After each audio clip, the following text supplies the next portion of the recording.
Namaskar, my dear friends. I welcome you all to the Hindu editorial analysis on 8th September 2023.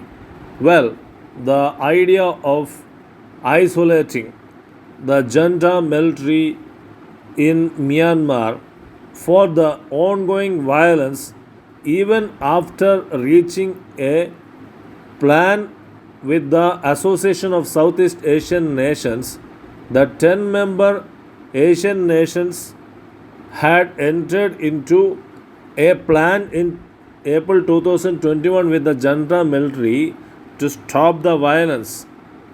They did not obey. The junta military did not obey the 5 point consensus, and now the idea of isolating junta military in Myanmar is going on. Hence, the title of the editorial which I am discussing now is Restoring Order. So, what is wrong with Myanmar? Let us delve deep into the Myanmar's complicated history and democracy. Myanmar, or previously known as Burma, spent 125 long years starting from 1824 to 1948 years under British rule. In the years after WW2, World War II, the country finally gained its independence as the Union of Burma in 1962. There were many unrest and fighting between the many different ethnic and cultural groups that make up the country. And in 1962, the military staged a coup led by Ne Win, scrapped Burma's constitution and created a military junta in 1962, which continued till 1988.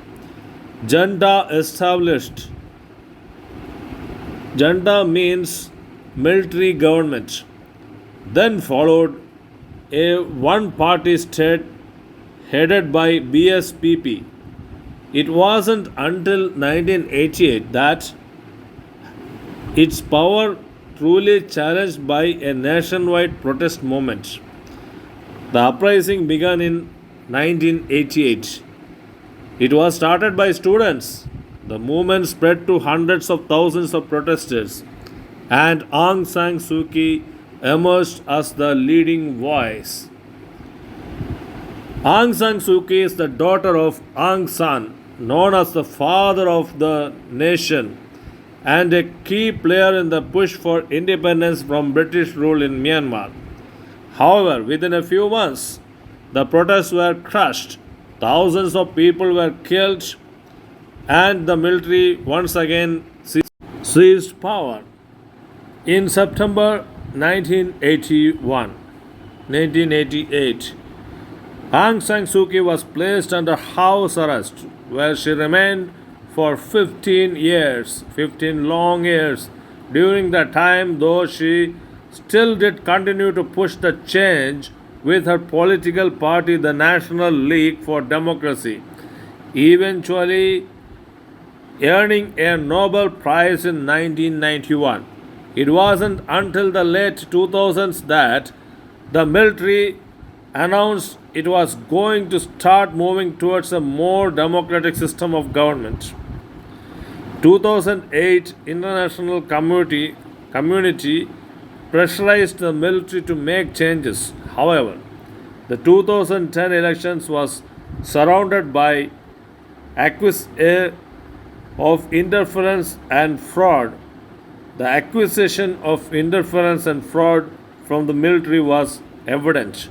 2010 military accused of interfering in elections.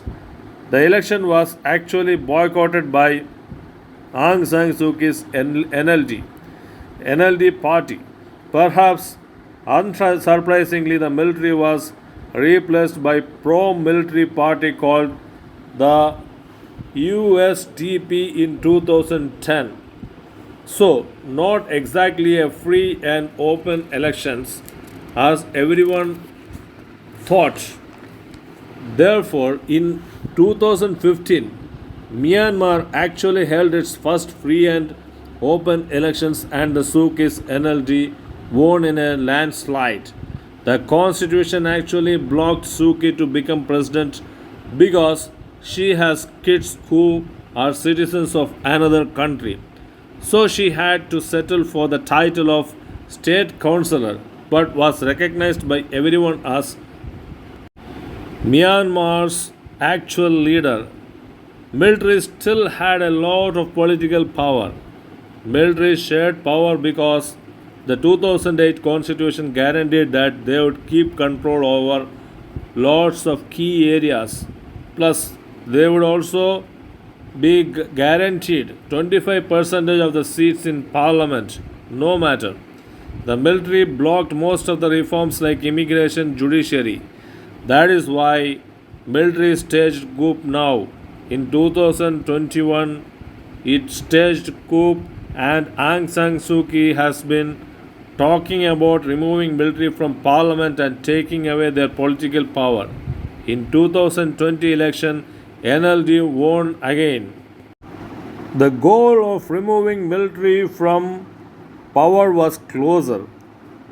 Current military leader in 2021 in favor of becoming the president, known to be one of the most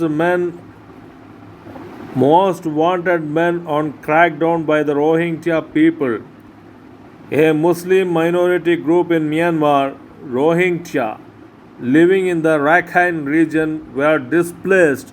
Thousands of Rohingya people were killed and 200 of their villages were burnt. Rohingya exodus was now visible now. Myanmar was facing a very crucial crisis with Rohingyas were exoding from the country, which resulted to their outpouring to Bangladesh and India. Biggest military crackdown happened in 2017 when Suki was in power. She was criticized as not naming the military.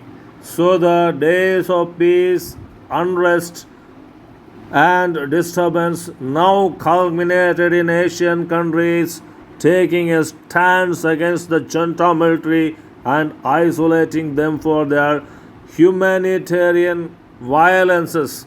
Now, the isolation of the Asian to junta is timely. Thank you, my dear friends.